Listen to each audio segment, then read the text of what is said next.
গাজায় ইহুদি বসতি পুনর্বহালের দাবিতে এবার বিক্ষোভ করেছে ইসরায়েলিরা।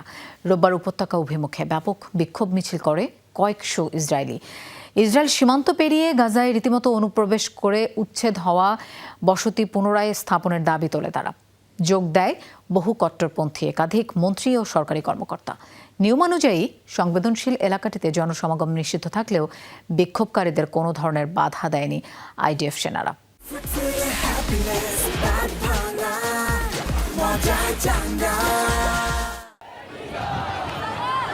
নিয়ম ভেঙে পতাকা হাতে গাজা সীমান্তে হাজির শত শত ইসরায়েলি।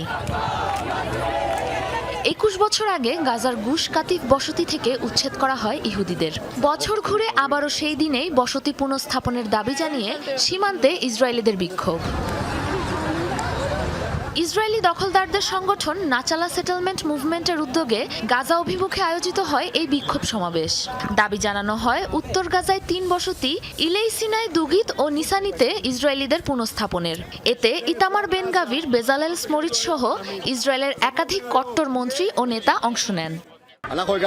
গেল 4000 বছর ধরে গাজা ইহুদিদের অধিকারভুক্ত এলাকা এবং এটা কখনোই ফিলিস্তিনিদের ছিল না।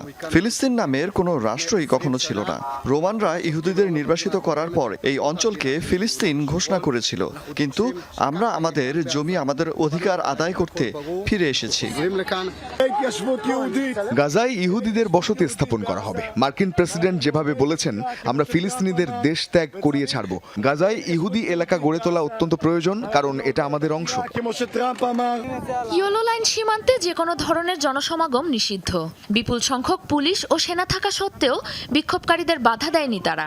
জড়ো হওয়ার 10 মিনিটেরও কম সময়ে ব্যারিকেড পার হয়ে অনুপ্রবেশ করতে শুরু করে বিক্ষোভকারীরা। পরে নিজে থেকেই সরে যায় সেনারা। 20 বছর আগে আমাদের এখান থেকে উচ্ছেদ করা হয়েছিল। আমরা এখন আর চুপ করে বসে নেই। পশ্চিম তীরের জুডেয়া ও সামারিয়ার উন্নয়ন চোখে পড়ার মতো।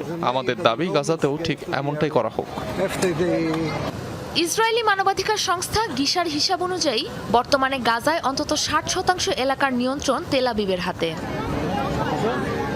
সাবরিনা নুসরাত, যমুনা নিউজ।